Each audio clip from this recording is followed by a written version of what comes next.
Ukraine और Russia के बीच जंग जारी है। आज छठा दिन है और इसी बीच चारों तरफ तबाही का मंजर नजर आ रहा है। दूसरी तरफ इंडियन स्टूडेंट्स हैं जो स्टक हो गए हैं बंकरों में, ट्रेन्स में उन्हें चढ़ने नहीं दिया जा रहा।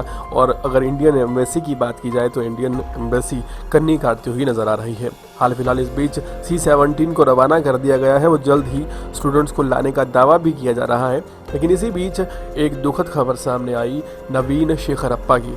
नवीन शेखरप्पा जो कि कर्नाटका के रहने वाले हैं और 4 साल से मेडिकल की पढ़ाई यूक्रेन में रहकर कर रहे थे, उनकी इस हादसे में जान चली गई।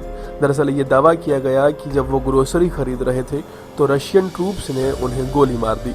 सोशल मीडिया पर एक वीडियो भी ज़ोरों से वायरल हो रहा है। इस वीडियो में ये कहा जा रहा है कि नवीन शेखरप्पा जो कि कर्नाटका के रहने वाले थे और 4 साल से मेडिकल की पढ़ाई कर रहे थे, वो खरकीव में दरअसल ग्रोसरी खरीद रहे थे और इसी दौरान सिविलियंस पर रशियन ट्रूप्स ने हमला किया और इसी हमले में उनकी जान चली गई।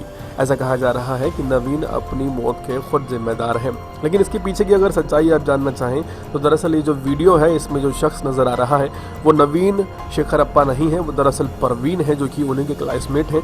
और अगर बात की जाए नवीन शेखरप्पा की तो पूरे यूक्रेन में जहाँ की ये बात की जा रही है, अगर बात की जाए कीव या खरकीव की तो दोनों तरफ कर्फ्यू लगा हुआ है और कोई भी दुकान खुली नहीं हुई है। ऐसे में ग्रोसरी खरीदने का सवाल ही पैदा नहीं होता। इंडियन एम्बेसी की जिम्मेदारी जो रही है उसे वो नहीं निभा पाई है और अब उसी को छुपाने की कई लोग नाकाम कोशिश कर रहे हैं और पूरी तरह से एक प्रोपोगंडा चलाया जा रहा है, जिस प्रोपोगंडा के तहत ये कहा जा रहा है कि नवीन जो 4 साल से मेडिकल की पढ़ाई कर रहे थे वो ही अपनी मौत के लिए जिम्मेदार हैं।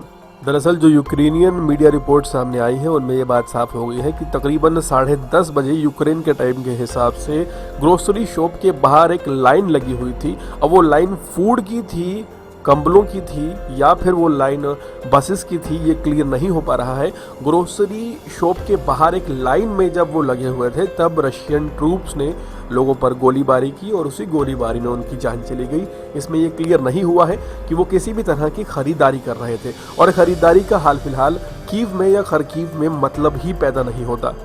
इसमें ध्यान देने वाली बात यह है कि जो भी स्टूडेंट्स लौट कर वापस आ रहे हैं यूक्रेन से वो अपना पूरा सामान, अपनी किताबें तक नहीं ला पा रहे और ऐसे में ग्रोसरी खरीदने का बेतुका जो प्रोपोगंडा चलाया जा रहा है ये वाकई समझ से बाहर है और ये भारतीय मीडिया पर एक प्रश्न चिन्ह लगाता है कि आखिर किस तरह से हम लोग रिपोर्टिंग करते हैं और जो स्टूडेंट्स वहाँ पर मर रहे हैं उनकी चिंता छोड़कर हम एक प्रोपोगंडा चलाने में लगे हुए हैं। हाल फिलहाल भारतीय गवर्नमेंट ने एक बड़ा इनिशिएटिव लिया है। C-17 भारतीय वायुसेना के विमान को रवाना कर दिया गया है। हालांकि ये इनिशिएट पहले लेना चाहिए था लेकिन इसका भी फायदा नज़र नहीं आ रहा है क्योंकि ये यूक्रेन के अंदर नहीं जा सकता, सिर्फ ये बॉर्डर क्षेत्र में तैनात रहेगा।